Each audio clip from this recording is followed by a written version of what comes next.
Hello दोस्तों, ये कहानी है एक ऐसे घर की जहाँ पर रहती थी एक आत्मा और ये एक रियल स्टोरी है।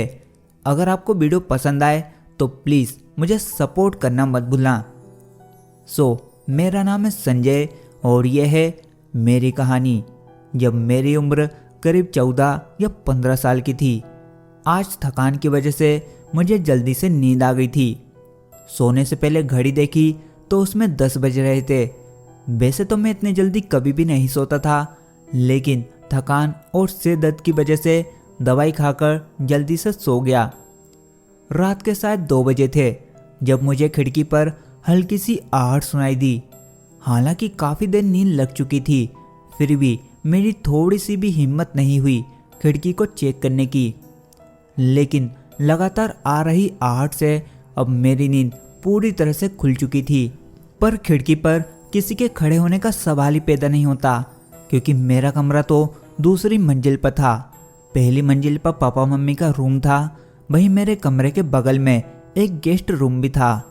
यहाँ इस रूम में मैं अपने बड़े भाई के साथ रहता था, लेकिन वो आज अपने एक फ्रेंड की शादी में गया हुआ था और सुबह ही वापस आने वाला था। मम्मी ने मुझे अपने साथ सोने को कहा था, लेकिन मैंने ही मना कर दिया, ये कहते हुए कि कोई बात नहीं, एक रात की तो बात है। हमने ये मकान किराए से लिया था और हमें यहाँ पर शिफ्ट हुए 1 हफ्ता ही हुआ था। तभी मुझे ऐसा लगा जैसे खिड़की से कोई गुजरा हो, लेकिन ये कैसे हो सकता था। मेरा रूम तो दूसरी मंजिल पर था, जहाँ कोई भी बालकनी नहीं थी और ना ही कोई सीढ़ी थी खिड़की तक आने के लिए। मैंने थोड़ी हिम्मत की और खिड़की खोली, लेकिन वहाँ पर कोई भी नहीं था। होता भी कैसे, इतने ऊपर सड़क से कोई कैसे आ सकता था। इसके बाद मैंने खिड़की बंद की और फिर से बिस्तर पर आ सोने की कोशिश करने लगा। लेकिन अब इतने जल्दी नींद भी कहाँ आने वाली थी। रह रहकर खिड़की पर किसी के होने का एहसास हो रहा था कि तभी दरवाजे पर हल्की सी दस्तक हुई। साथ ही चूड़ी की भी आवाज़ आ रही थी, लेकिन मेरी हिम्मत ही नहीं हो रही थी दरवाज़ा खोलने की। दरवाज़ा तो छोड़ो, वहाँ कौन है ये तक पूछने की हिम्मत नहीं हुई। तभी दरवाजे पर मम्मी की आवाज़ सुनाई दी। मम्मी दबी दबी आवाज़ में कह रही थी, संजय बेटा दरवाज़ा खोलो। लेकिन मम्मी इतनी दबी दबी आवाज़ में क्यों बोल रही थी, और इतनी रात को मम्मी को क्या काम आ गया। तभी मैंने सोचा कि शायद मम्मी को चिंता हो रही होगी मेरे अकेले सोने पर, इसलिए मेरे पास ही सोने के लिए आ गई होंगी। तभी मम्मी फिर से आवाज़ लगाती है, संजय बेटा क्या सोच रहे हो, जल्दी से दरवाज़ा खोलो। अब ये आवाज़ तो मम्मी की ही थी। मैंने भागकर जल्दी से दरवाज़ा खोला और देखा वहाँ मम्मी ही थी। लेकिन दरवाज़ा खोलने के बाद मम्मी एक शब्द भी नहीं बोली और सीधा बिस्तर पर जाकर चादर सिर से ओढ़कर सो गई। वहीं मेरा गला सूख रहा था, तो मैं फिर नीचे पानी पीने के लिए किचन में आ गया। और किचन के बगल में ही मेरे मम्मी पापा का भी रूम था, तो मैंने सोचा ऊपर जाने से पहले क्यों ना पापा के कमरे में भी एक पानी की बोतल रख दूं। मैंने जैसे ही दरवाजे पर हाथ रखा, दरवाज़ा खुल गया। अंदर नाइट बल्ब जल रहा था। मैंने बोतल रखी कि तभी मेरा ध्यान बिस्तर पर गया और मैंने वहाँ पापा के बगल में मम्मी को सोते हुए देखा। मैं ये देखकर चौंक गया कि मम्मी अभी तो ऊपर मेरे कमरे में सोने आई थी, तो ये इतने जल्दी नीचे कैसे आ गई। तभी मेरी नज़र उनके कपड़ों पर पड़ी। मम्मी लाल रंग का गाउन पहने हुए थी। तभी मुझे याद आया कि जब मम्मी ऊपर आई थी तो उन्होंने सफ़ेद रंग का गाउन पहना हुआ था। लेकिन क्या पता क्यों मेरे मन में क्या आया, मैंने पापा को उठाया नहीं और सीधा अपने कमरे की ओर आ गया।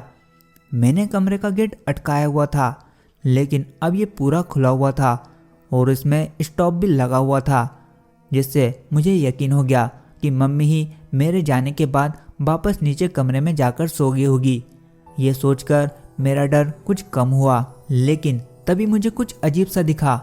जिस तरफ मैं सो रहा था वहाँ तो चादर पर सिलवटें थी, लेकिन जिस तरफ मम्मी सो रही थी वहाँ पर एक भी सिलवटें नहीं थी, जैसे मानो वहाँ पर कोई सोया ही ना हो। मैंने घड़ी देखी तो अभी 2:30 बज रहे थे और ये रात अब मेरे लिए बहुत ही लंबी होने वाली थी।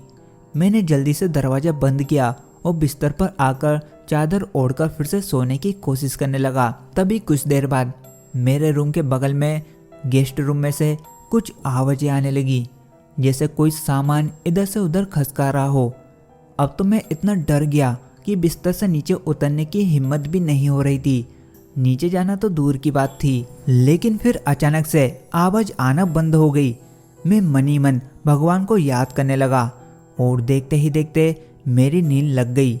पर मुझे नींद लिए हुए आधा घंटा ही हुआ था कि तभी फिर से किसी ने दरवाज़ा खटखटाया। मेरी जल्दी से नींद खुल गई। अब मैं बहुत ज़्यादा डर गया था कि तभी मेरे बड़े भाई की आवाज़ आई, लेकिन वो तो अपने दोस्त की शादी में गया था और सुबह ही आने वाला था। मैंने अपनी लड़खड़ाती आवाज़ में पूछा, कौन है वहाँ? तभी आवाज़ आई, अरे भाई मैं हूँ रोहित, मैं अपने दोस्त की शादी से वापस आ गया, अब जल्दी से दरवाज़ा खोलो। मैंने पूछा, लेकिन आपने तो कहा था कि सुबह आओगे। भाई ने कहा, हाँ लेकिन जयमाला हो गई, खाना पीना भी हो गया, तो फिर सभी दोस्त अपने अपने घर चले गए, ये सोचकर कि अब पूरी रात कौन जगे, अब जल्दी से दरवाज़ा खोलो। मैंने ये सब बातें सुनकर फिर से हिम्मत जुटाई और दरवाज़ा खोला। रोहित जल्दी से अंदर आया और बोला, भाई तुम्हें इतना पसीना क्यों आ रहा है? क्या हुआ, कोई भूत ऊत देख लिया क्या? और ये बता कि गेस्ट रूम में कोई रिश्तेदार आए हैं क्या? वहाँ की लाइट जल रही है। मैंने देखा, हाँ लाइट तो जल रही है, लेकिन रिश्तेदार तो कोई नहीं आया। इसके बाद भाई फ्रेश होने के लिए बाथरूम में चला गया। अब भाई के आने के बाद मेरा थोड़ा सा डर कम हो गया। मैं दरवाज़ा बंद करने गया, तभी मैंने देखा कि गेस्ट रूम की लाइट तो बंद हो गई है। लेकिन ये कैसे हुआ? अभी कुछ ही देर पहले तो मैंने भी लाइट जलती हुई देखी थी, फिर बंद किसने की? भाई भी वहाँ पर नहीं गया।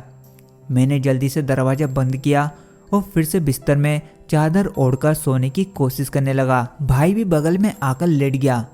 मैंने भाई से पूछा, क्या आपने गेस्ट रूम की लाइट बंद की? तो भाई बोला, हाँ हमने बंद की। भाई की आवाज़ मुझे थोड़ी बदली हुई सी लगी। मैंने थोड़ा सा चादर मुंह से हटाया तो भाई दूसरी ओर मुंह करके सो रहा था। मैंने भाई का कंधा पकड़ अपनी ओर घुमाया। भाई का शरीर बर्फ जैसा ठंडा था। मेरी नज़र जैसे ही उनके चेहरे पर पड़ी तो मेरी जोर से चीख निकल गई, क्योंकि भाई की आंखें पूरी तरह से लाल थी। भाई मुझे देखकर मुस्कुरा रहा था।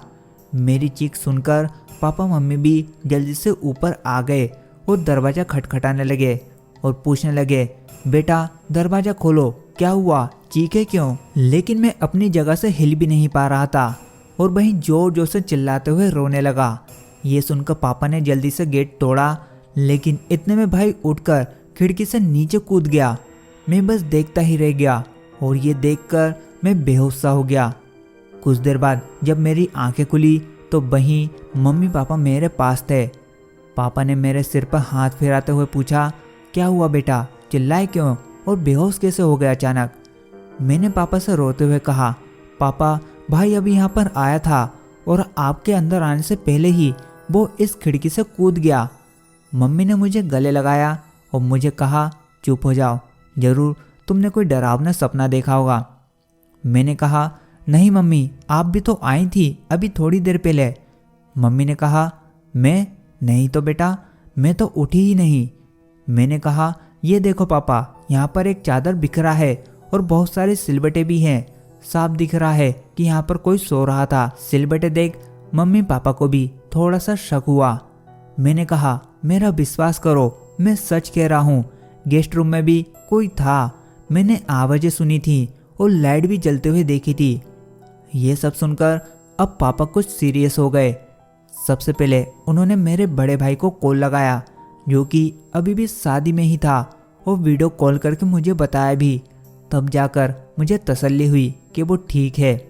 तभी पापा उठे और गेस्ट रूम में जाकर देखा तो वहाँ का सारा सामान इधर से उधर बिखरा हुआ पड़ा था। ये सब देखकर हम सभी चौंक गए। इसके बाद पापा ने जल्दी से दोनों कमरों में ताला डाला और हम सभी नीचे आ गए। इसके बाद मैंने पापा मम्मी को सारी बातें बताई, जिसे सुनकर मम्मी भी डर गई। पापा अभी भी सीरियस थे। तभी 6 बज गए और बाहर धीरे धीरे उजाला होने लगा।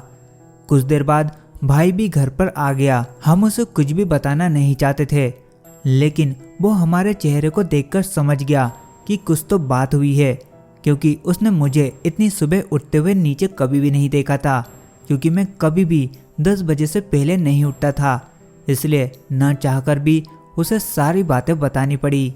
इसके बाद मकान मालिक को बुलाया गया और उसे भी सारी बातें बताई, जिसे सुनकर मकान मालिक ने बताया कि कुछ टाइम पहले मेरी माँ की सीढ़ी से गिरने की वजह से मौत हो गई थी। तभी से उनकी आत्मा यहाँ पर घूमती रहती है, जो कि किसी का भी रूप ले सकती है।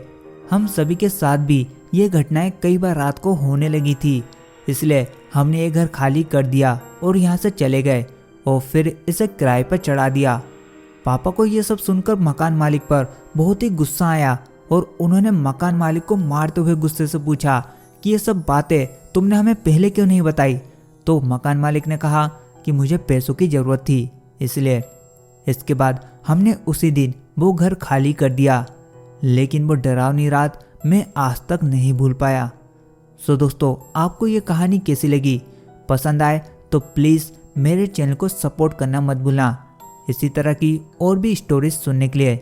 सो मिलता हूँ जल्दी, तब तक के लिए good bye and take care.